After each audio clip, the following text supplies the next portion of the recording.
इस स्लाइड में हम प्रॉब्लम सॉल्विंग के बारे में पढ़ेंगे। किसी प्रॉब्लम से सॉल्यूशन तक पहुंचना प्रॉब्लम सॉल्विंग कहलाती है। इसमें हम काफ़ी सारी टेक्निक्स का यूज़ करते हैं, टूल्स का यूज़ करते हैं। सबसे पहले हम अपनी प्रॉब्लम को एनालाइज करते हैं और फिर हम उसके सॉल्यूशन तक पहुंचते हैं। इस स्लाइड में SDLC के बारे में बताया गया है। SDLC की फुल फॉर्म होती है सॉफ्टवेयर डेवलपमेंट लाइफ साइकिल।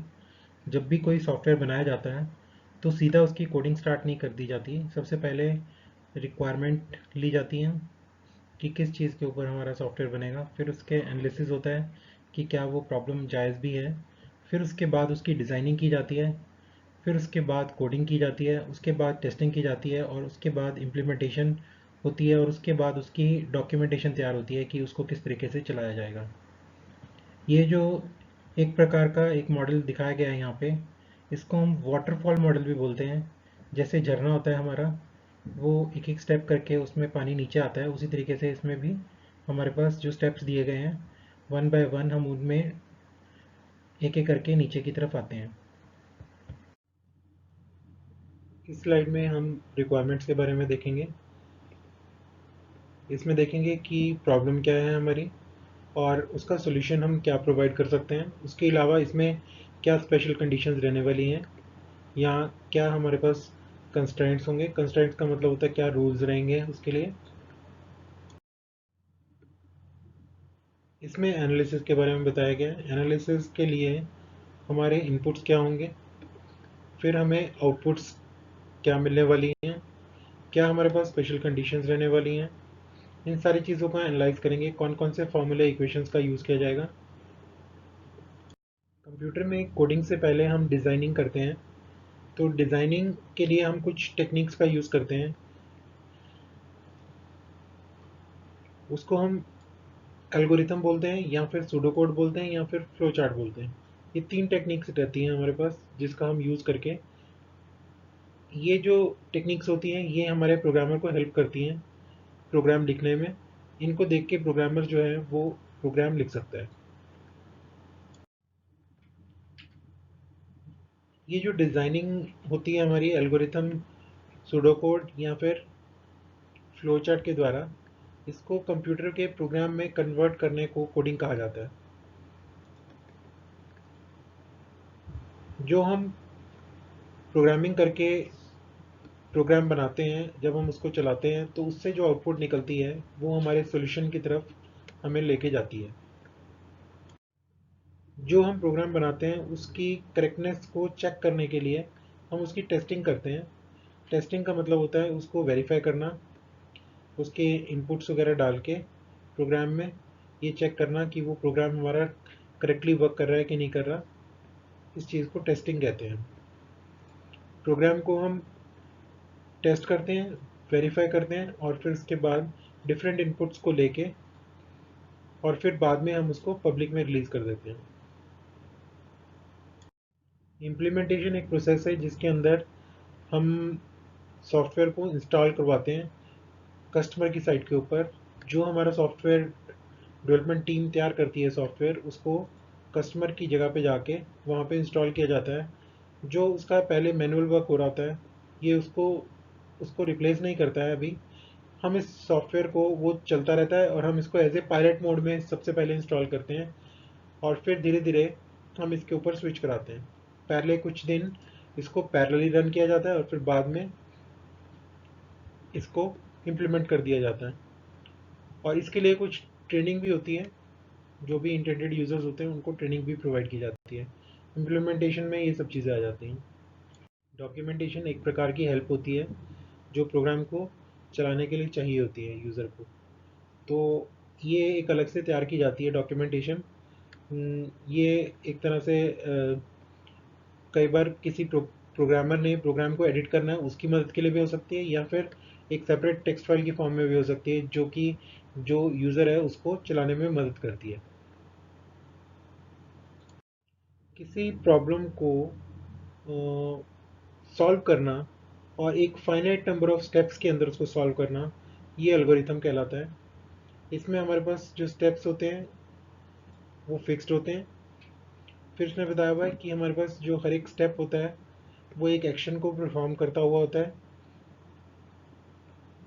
जो स्टेप्स होते हैं उसमें बेसिक ऑपरेशंस भी हो सकते हैं, कुछ इनपुट भी हो सकता है और आउटपुट भी हो सकती है, जो कि हमारा एल्गोरिथम जनरेट करके हमें देगा। इस स्लाइड में एटीएम से मनी विड्रॉ करने का एल्गोरिथम बताया गया है। इसमें ये बताया गया है कि किस तरह के हमारे पास उसमें स्टेप्स रहने वाले हैं। सबसे पहले देखिए, फर्स्ट स्टेप जो हमारा बनेगा वो है स्टार्ट द एल्गोरिथम। एल्गोरिथम को हम स्टार्ट करेंगे, उसमें हम बताएंगे कि सबसे पहले हम जाएंगे लोकल एटीएम के लोकल एटीएम के पास जाएंगे। फिर उसके बाद insert swipe your ATM card, हम अपना कार्ड इंसर्ट करेंगे। उसके बाद है प्रेस द लैंग्वेज बटन, हम लैंग्वेज चूज़ करेंगे। उसके बाद फिर इसने बताया हुआ है enter the pin pin code number, pin code हम इसमें डालेंगे जो एटीएम से एसोसिएटेड हमारा पिन कोड है। फिर हम अकाउंट टाइप सेलेक्ट करेंगे और फिर हम क्या करेंगे, press the cash withdrawal button, cash withdrawal button हम सिलेक्ट करेंगे और उसके बाद हम अपना अमाउंट डालेंगे जो हम विड्रॉ करना चाहते हैं। फिर उसके बाद है collect the amount from the ATM machine, ATM से हम अपना अमाउंट लेंगे और उसके बाद उसकी एक स्टेटमेंट भी हमें मिलेगी, वो भी हम कलेक्ट करेंगे और उसके बाद अपना एटीएम कार्ड को कलेक्ट करेंगे और फिर वहाँ से चले जाएंगे। फिर ये हमारा एंड ऑफ द एल्गोरिथम। ये पूरा जो स्टेप्स हैं इसको हम एल्गोरिथम बोलेंगे। इसमें एक एग्जांपल बताया हुआ है जिसमें ये बताया गया है कि अगर हम एल्गोरिथम को डिफरेंट ऑर्डर में परफॉर्म करेंगे तो उससे क्या होगा। देखिए इसमें बताया हुआ है कि हम अपने काम पे जाने से पहले इसने बताया कि get out of the bed, take shower and get dressed. ठीक है, हम पहले बेड से उठेंगे, शॉवर लेंगे और उसके बाद कपड़े चेंज करेंगे। फिर इसने बताया हुआ है कि अगर हम इसको थोड़ा डिफरेंट ऑर्डर में परफॉर्म करें तो बेड से उठेंगे, कपड़े चेंज करेंगे और फिर शॉवर लेंगे। तो ये टोटली हमारा डिफरेंट हो गया और डिफरेंट होने की वजह से ये इम्बैलेंस्ड हो गया। इस स्लाइड में कुछ क्वेश्चंस दिए गए हैं, उसके हमने एल्गोरिथम बनाने हैं। एक बार मैं यहाँ पे पढ़ लेता हूँ और फिर बाद में हम इनके सॉल्यूशंस देखेंगे।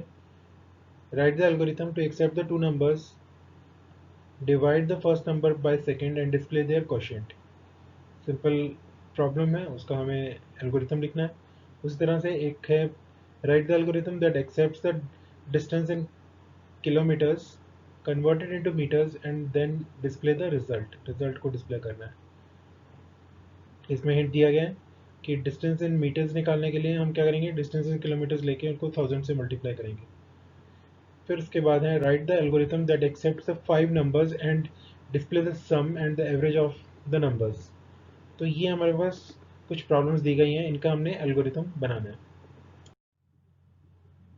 सबसे पहले हम एल्गोरिथम को स्टार्ट करेंगे, तो start the algorithm, gate the first number, get the second number, then divide the first number by the second number, then display the quotient,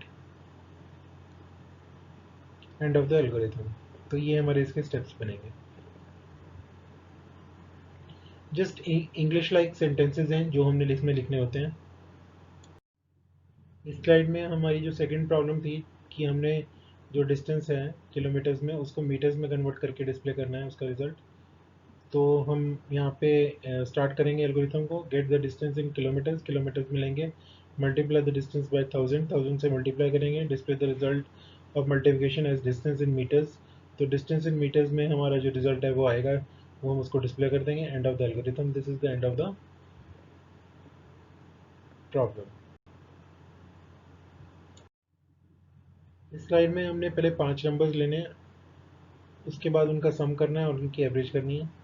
तो उसके लिए कैसे सोल्यूशन निकलेगा, पहले हम स्टार्ट करेंगे एल्गोरिथम को, get the first number, get the second number, get the third number, get the fourth number, get the fifth number, add the 5 numbers, पांचों नंबरों को हम ऐड कर लेंगे, divide the number by 5, display the addition as sum and result of division as average, end of the algorithm.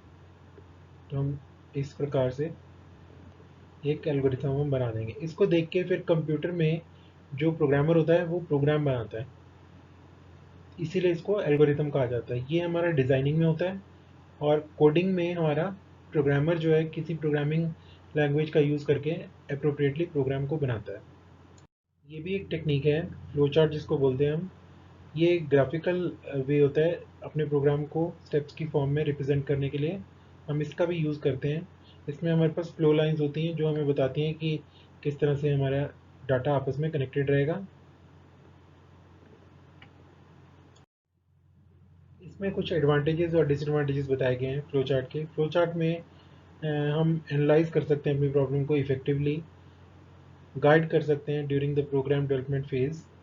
It इसमें गलतियाँ ठीक करना भी आसान होता है। जो भी हमारे लॉजिकल एरर्स होते हैं, हमने कुछ डिसाइड किया, उसके बाद उसमें कुछ गलती होगी, फिर दोबारा से हमने उसको रिकन्सिडर किया, तो वो सब चीज़ें ढूंढना भी आसान हो जाता है। तो इसलिए इसके फ़ायदे रहते हैं, एडवांटेजेस हैं।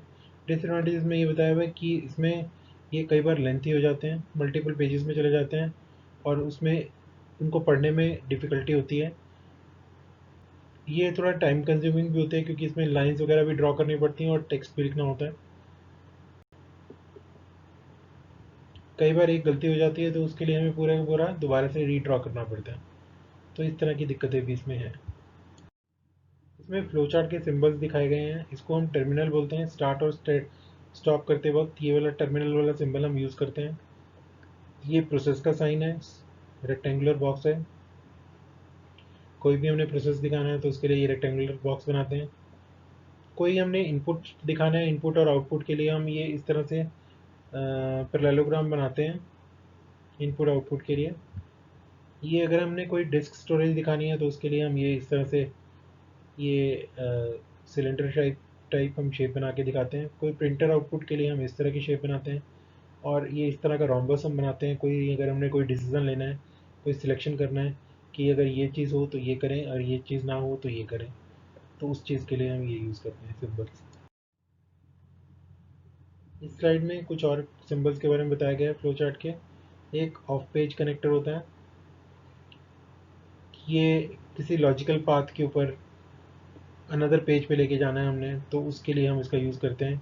ऐसे ही अगर मान लो अगले पेज पे जा रहे हैं हम, तो कोई लॉजिकल पाथ हमारा सिंपल कोई लाइंस ड्रॉ हो रही हैं, तो उसमें भी हम ये गोल वाला कनेक्टर यूज़ करते हैं। ये सारे कनेक्टर्स हैं जो अगले पेज पे जाने पे ही यूज़ होते हैं। अगर हमारा फ्लो चार्ट एक पेज में ही बन जाता है तो हमें अगले पेज पे जाने की ज़रूरत नहीं पड़ती, फिर ये कनेक्टर्स यूज़ नहीं होंगे। फ्लो लाइंस, इनको हम फ्लो लाइंस बोलते हैं। किसी भी डायरेक्शन में ये एरो लाइंस मूव कर रही होती हैं, तो इसको हम फ्लो लाइंस बोलते हैं।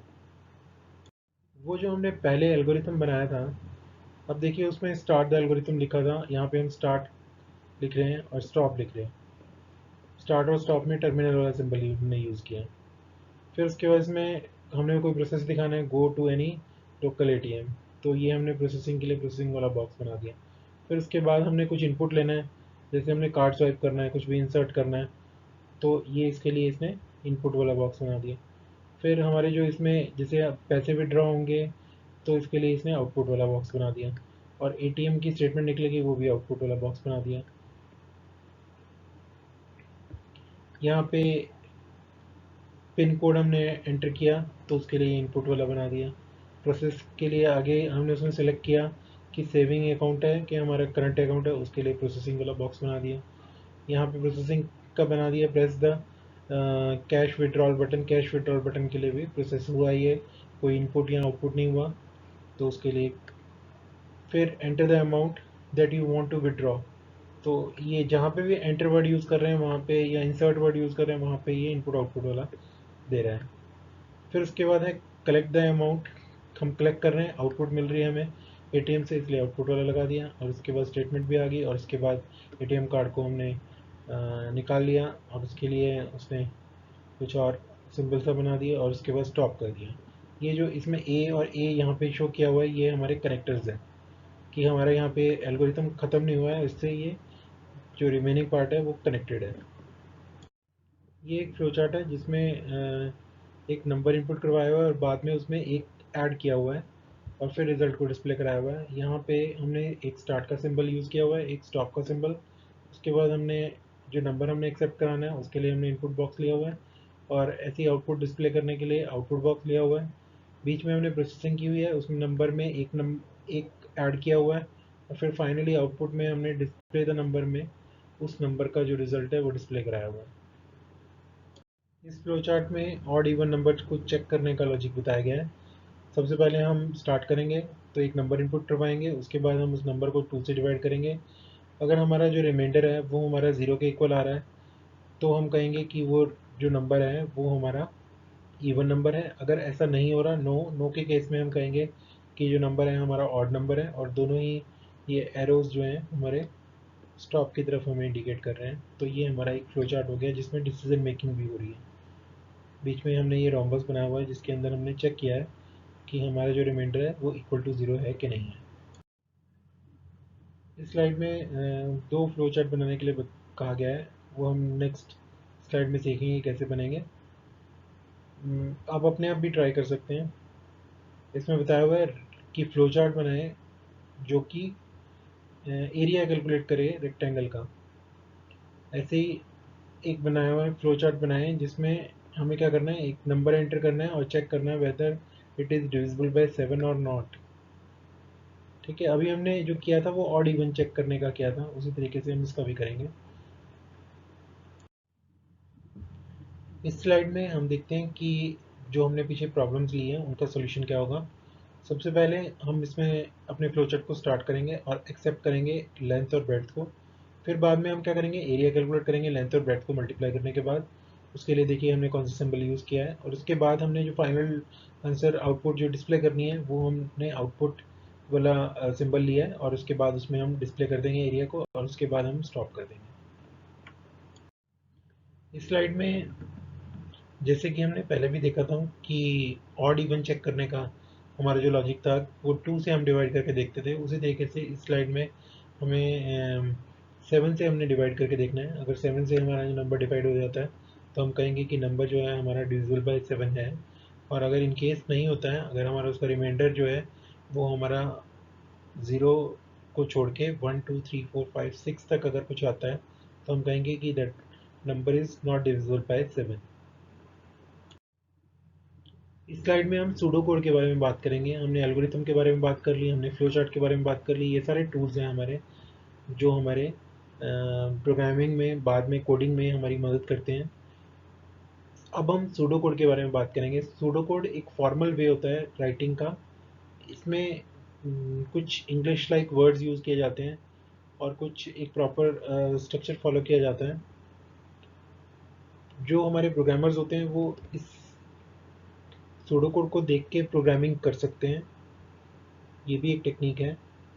और ये लैंग्वेज इंडिपेंडेंट होता है, इसमें कोई लैंग्वेज का रिलेशन नहीं होता। कोई भी लैंग्वेज इसके बाद यूज़ की जा सकती है, किसी भी प्रोग्रामिंग लैंग्वेज में प्रोग्रामिंग की जा सकती है। सूडो कोड में हम कुछ स्पेशल वर्ड्स का यूज़ करते हैं एक्शंस को डिफाइन करने के लिए, जैसे कि एक्सेप्ट या इनपुट, डिस्प्ले या print, if else, repeat, start, end, go to. इस तरह के कुछ वर्ड्स होते हैं जो हम सूडो कोड में यूज़ करते हैं। एल्गोरिथम में लिखने का तरीका अलग था, देखिए आप। और इसमें हम काफ़ी हद तक जैसे प्रोग्राम बनाते हैं वैसे ही हम लिख पा रहे हैं।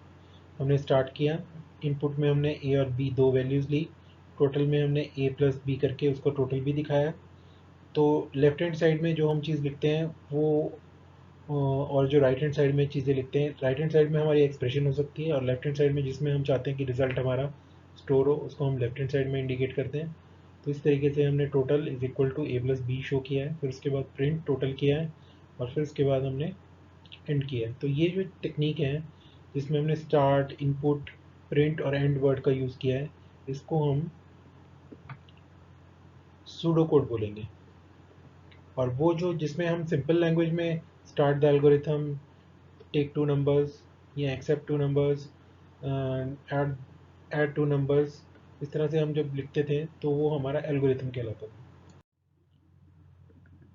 ये ऑड इवन चेक करने का सूडो कोड बनाया गया है, और इसमें मॉड जो वर्ड यूज़ किया गया है वो रिमाइंडर लेने के लिए किया गया है। मॉड से हमारा रिमाइंडर आएगा, तो इसमें हमने लिखा कि नंबर को हम 2 से डिवाइड करके और उसके रिमाइंडर को चेक करेंगे कि रिमाइंडर जो भी आएगा कि वो 0 के बराबर है। अगर 0 के बराबर है तो हम print number is even print करेंगे, नहीं तो फिर हम print number is odd print करेंगे। तो इसमें इफ़ और एल्स का भी यूज़ किया गया है। इफ़ का कंडीशन देने के लिए होता है, और एल्स का मतलब होता है इफ़ के बाद हम ट्रू कंडीशन को लिखते हैं, जो ट्रू मतलब इफ़ के बाद जो हमने कंडीशन लिखी होती है अगर वो ट्रू हो जाती है तो उसके बाद जो स्टेटमेंट लिखनी होती है वो हम इफ़ के बाद लिखते हैं, और अगर वो कंडीशन फॉल्स हो जाती है तो वो फॉल्स वाली जो कंडीशन है वो हम एल्स के बाद लिखते हैं, कि फॉल्स होने के बाद जो स्टेटमेंट हम चाहते हैं कि चले वो हम एल्स के बाद लिखते हैं। इस स्लाइड में कंट्रोल स्टेटमेंट्स के बारे में बताया गया है। हमारे पास 3 तरह की स्टेटमेंट्स होती हैं जब हम प्रोग्राम बनाते हैं। एक को हम सीक्वेंशियल बोलते हैं कि हमारे प्रोग्राम में जो स्टेटमेंट्स हैं वन बाय वन एग्जीक्यूट होती हैं। सिलेक्शन में हम डिसीजन मेकिंग करते हैं इफ़ वगैरह का यूज़ करके। कंडीशन हम चाहते हैं कि ये अगली स्टेटमेंट हमारी तभी चले अगर वो कंडीशन फुलफिल हो या फिर ना हो, तो उसके लिए हम सिलेक्शन स्टेटमेंट लिखते हैं। और एक होता है आइट्रेशन। आइट्रेशन का मतलब होता है रिपीटिशन, कोई काम बार बार रिपीट करना है। तो ये 3 तरह की हमारी मेन स्टेटमेंट्स हमारे प्रोग्राम में रहने वाली होती हैं। यही 3 स्टेटमेंट्स का यूज़ करके हमारा प्रोग्राम बनाया जाता है। सीक्वेंशियल स्टेटमेंट्स के बारे में बताया गया है। इसमें स्टेटमेंट 1, स्टेटमेंट 2, स्टेटमेंट 3 प्रोग्राम के अंदर अगर हमारे पास कॉन्टिन्यूस स्टेटमेंट्स आ रही हैं और हम चाहते हैं कि एक एक करके वो एग्जीक्यूट हों, तो वो हमारी सीक्वेंशियल स्टेटमेंट्स कहलाती हैं। सीरीज ऑफ स्टेप्स और statements that are executed in a specific order. जिस स्टेटमेंट जिस ऑर्डर में लिखी गई होती हैं उसी ऑर्डर में एग्जीक्यूट होती हैं।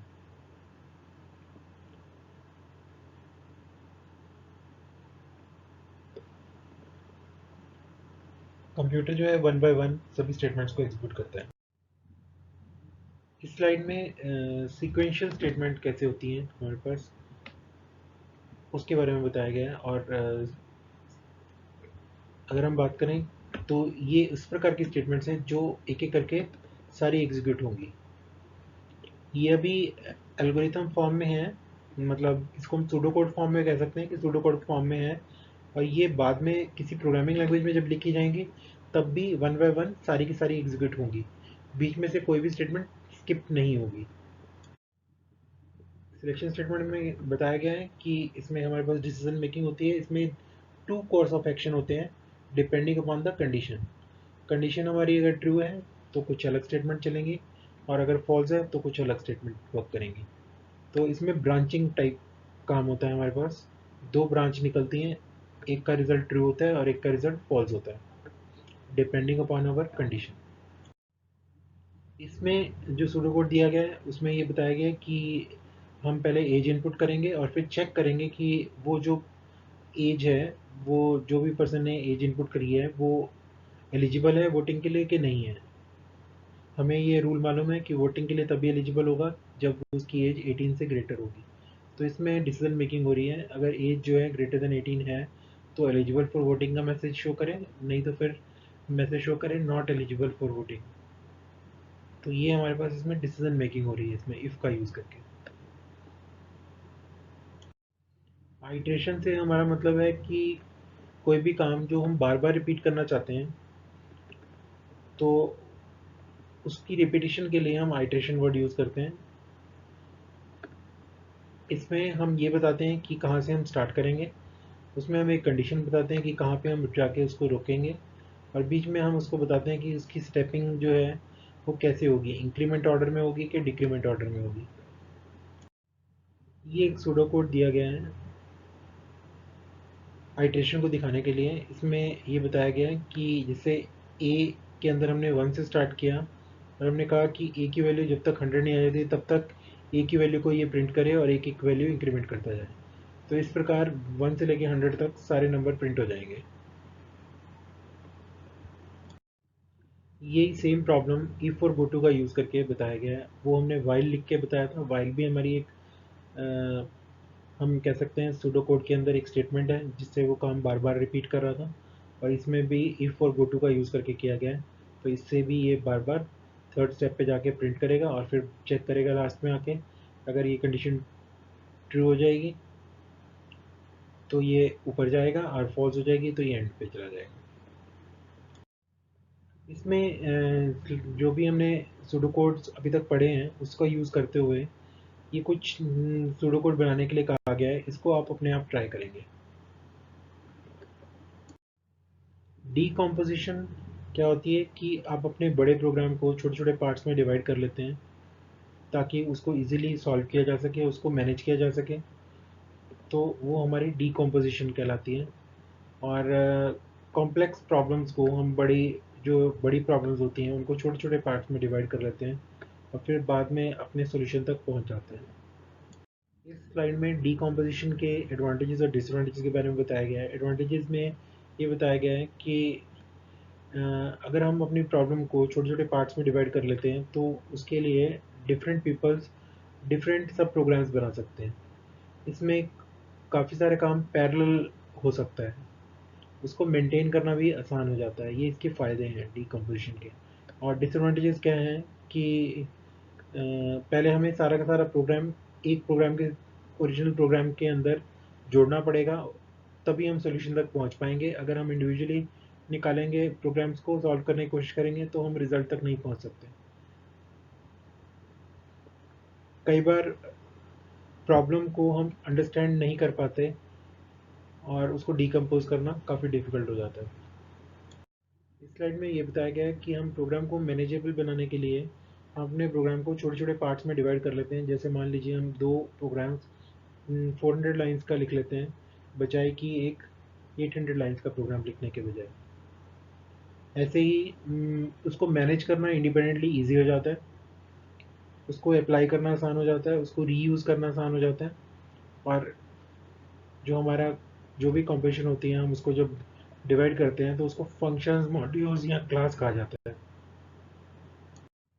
इस स्लाइड में एक चार्ट बना के दिखाया गया है किस तरह से हम एक बड़ी प्रॉब्लम को छोटे छोटे पार्ट्स में डिवाइड कर लेते हैं, फिर उन छोटी छोटी प्रॉब्लम्स को और छोटे छोटे पार्ट्स में डिवाइड कर सकते हैं। इस स्लाइड में डिकम्पोजिशन में ये बताया गया है कि जैसे मान लो लाइब्रेरी मैनेजमेंट सिस्टम है, उसमें बुक्स का रिकॉर्ड ऐड करना, एडिट करना, डिलीट करना, सर्च करना बुक को, ये अलग एक मॉड्यूल बन सकता है। एक मेंबर्स का बन सकता है, ऐसे एक इशू का बन सकता है, और रिटर्न का। तो इस तरीके से हम प्रॉब्लम को छोटे छोटे पार्ट्स में डिवाइड कर लेते हैं। डीकम्पोजिशन का एक एग्जांपल इसमें कोट किया गया है मोबाइल फ़ोन को यूज़ करते हुए। मोबाइल फ़ोन की जो कंपनी होती है वो सारे पार्ट्स खुद नहीं बनाती है, बैटरी कहीं और बनाई जाती है, स्क्रीन्स कहीं और बनाई जाती हैं, और बाद में उन सबको असेंबल कहीं और किया जाता है। तो इस तरीके से जो काम है पैरेलली प्रोसेस हो जाता है और जल्दी भी हो जाता है। गेम डेवलपमेंट में डीकम्पोजिशन कैसे काम में लाई जाती है उसमें ये बताया गया है कि